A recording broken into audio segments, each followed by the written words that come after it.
AVM நிறுவனம்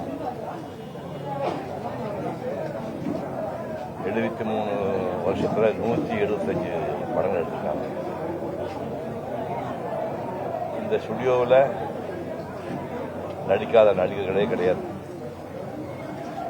வைஜெயந்திமாலா அறிமுகப்படுத்தினாங்க, சிவாஜி அறிமுகப்படுத்தினாங்க, கமலஹாசன் அறிமுகப்படுத்தினாங்க, என்னை அறிமுகப்படுத்தினாங்க, SS. Rajendran அறிமுகப்படுத்தினாங்க. இப்படி ஆரம்பிச்சு இதில் நடிக்காத ரஜினி, கமல் உட்பட இது நடிக்காத நடிகர்களே கிடையாது. மியூசிக் டைரக்டர் எடுத்துட்டீங்கன்னா சுதர்சன் ஆரம்பிச்சு KP. Mahadevan, MS. Viswanathan, Ilaiyaraaja, A.R.. Rahman அப்படின்னு இசையமைப்பாளர் எல்லாருமே இதில் வேலை பார்த்துருக்காங்க. டைரக்டர்களை வந்து கே.எஸ். கோபாலன் சொந்தமாக ஸ்டுடியோ வச்சிருந்தாலும் அவருக்கு ஜாஸ்தி பண்ணல. ஏ.பி. நாராயண் சொந்த படம் எடுத்தாலும் வரல. ஸ்ரீதர் இவங்க தவிர பாரதிராஜா, பாக்யராஜ் உட்பட அத்தனை டைரக்டர்களும் இங்கே வேலை பார்த்துருக்காங்க. டைரக்டர்கள் சரி, நடிகர்கள் சரி, மியூசிக் டைரக்டர் சரி, எல்லாரும் வேலை பார்க்க முடியாது. இந்த நிறுவனம் தான் 1965 என்னை அறிமுகப்படுத்தினாங்க. எனக்கு சொந்த பேர் பழனிசாமி. இந்த பேரை சிவகுமார்னு மாற்றி வச்சது சரவண சார். சரவண சார் தான் அண்ணன் தம்பி 4 பேர் இருந்தால் கூட எனக்கு இந்த பேரை வந்து சிவகுமார் வச்சது சரவண சார். அவர் ஞாபகத்தமாக தான் என் மகன் சூர்யாவுக்கு ஒரிஜினல் பேர் சரவணன் நான் பேர் வச்சேன். முதல் படத்தில் ஒரு முக்கியமான லவ் சீன் ஒரு 500 அடி வரும். அந்த லவ் சீன் போயிடுச்சு. அதுக்கப்புறம் பார்த்தா இந்த படத்துலேயே நான் வந்து 3 சீன் 4 சீன் தொக்கடா சீன் தான் வர மாதிரி இருக்கும். அப்போ நான் அந்த மாணிக்கம் ரெக்கார்டிங் தியேட்டர் பக்கத்தில் நின்று அழுதுட்டு இருந்தேன். அப்போ சரவணன் சார் வந்தார்.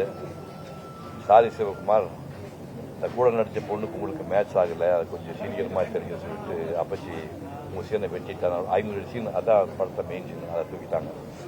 அப்போ நான் இந்த ஓரத்தில் அழுதுட்டு இருக்கும்போது சரவணன் சார் கூப்பிட்டு சீக்கிரமே உங்களுக்கு மிகப்பெரிய வேஷம் கொடுப்போம், நீ தைரியமாக இருக்கு அப்படின்னாரு.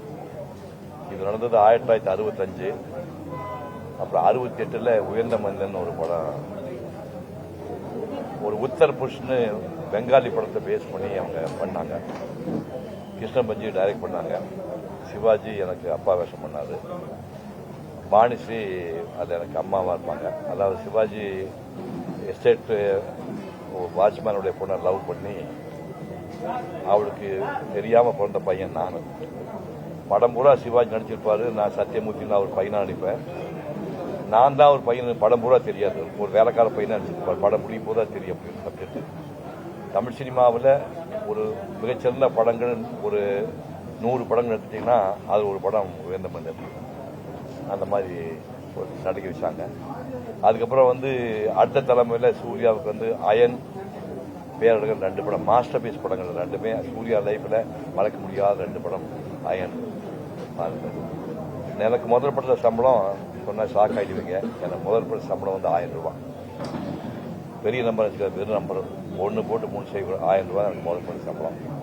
ஆனால் சூர்யா அந்த படம் பண்ணும்போது நீ என்ன சம்பளம் கேட்குறியோ அது சம்பளம் தானு கேட்ட மாதிரி அப்படியே கொடுத்து படம் பண்ணாங்க. சரவண சார் வந்து எப்படி நெருக்கமானு சொல்ல முடியாது. தில்லோசந்தரும் சரவணன் வந்து ஒரு இரட்டை பிறவிகள் மாதிரி. தில்லோசந்தர் ஒரு நாளைக்கு ஒரு தடவை தில்லோசந்தர் பேசாமல் இருக்கவே மாட்டார். வியாழக்கிழமை இங்கே வந்து ராஜேஷ கல்யாணம் பக்கம் ஏவி அம்மி இருக்குது. அங்கே வந்து இவர் சாப்பாடு ப்ரிப்பேர் பண்ணி இவர் செய்வோம். தில்லோசந்தர் அசைவி சாப்பிடுவார். அவர் வந்து ஈசிஆரில் மாயாஜால் பக்கத்து குடியிருக்காரு. வியாழக்கிழமை கேரையில் நான்வெஜ் செஞ்சு எடுத்துட்டு போய் 11 மணிக்குள்ள வெயிட் பண்ணுவார். தில்லோ சரவணன் சாப்பாடு வரணும், சாப்பிட வச்சு சாயங்காலம் வியாழக்கிழமை ஃபுல் டே வந்து தில்லோ கூட ஸ்பெண்ட் பண்ணிட்டு வருவார். எப்போ தில்லோக்கு இறந்து போனாரோ அப்போவே இவருக்கு சேலை கொஞ்சம் பரவமாக ஆகிட்டார். அதுக்கப்புறம் வந்து நம்ப மாட்டேங்க, 2 நாளைக்கு ஒரு தடவை எனக்கு ஃபோன் பண்ணுவார். நான் அவரும் 1/2 மணி நேரம் பேசுவோம். என்னுடைய ஸ்பீச் பூராமல் ராமாயணம் மகாபாரதம் உட்பட எல்லா ஸ்பீச்சையும் வந்து டிவிடி வாங்கி தினம் போட்டு பார்ப்பார். போட்டு பார்த்துட்டு ரொம்ப பிரமாதம் பண்ணிக்க அப்படிம்பாரு. கடைசி 1 வார இடைவெளியில் மட்டும் எப்படியோ தொடர்பு ஒரு 10 நாள் இடைவெளியில் அவர் பேசாமல் போயிட்டு திடீர்னு அவர் கிளம்பி போயிட்டார்.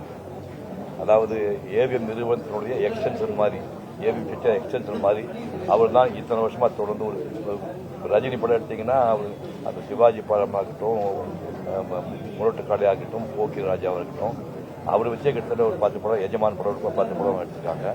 கமல் தூங்காதே போய் தூங்காதே, உயர்ந்த உள்ளம், சகலகலா வர்ணம் போல மாஸ்டர் தமிழ்நாட்டுடைய ஹிட்டான படம் ரஜினி கமல் படம் எல்லாமே இங்கே தான் ஷூட் பண்ணிக்காங்க.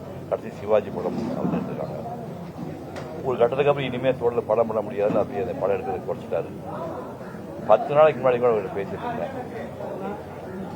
ஸ்மூத்தாக கிளம்பிட்டாரு. அதாவது கடைசி காலத்தில் இந்த பாய் போட்டு படுத்து நோய் வந்து பிடித்து பல நாள் கிடந்த படிக்கிறா அப்படிங்கிற மாதிரி துன்பப்பட்டு போகக்கூடாது. அவர் 88 வருஷம் வாழ்ந்திருக்காரு. நிறைவான வாழ்க்கை வாழ்ந்தார். ஒரு மிகப்பெரிய தயாரிப்பாளராக அவர் உருவாகி அவர் மகள் குகனை உருவாக்குறாரு. இப்போ பேத்திகளும் சீரியலாக பண்ணியிருக்காங்க. இந்த துறை சம்பந்தப்பட்டு முழுசாக வாழ்ந்த மனிதர். அந்த மனிதன் கிளம்பி போய்விட்டான். அவர் ஆத்மா சாந்தி.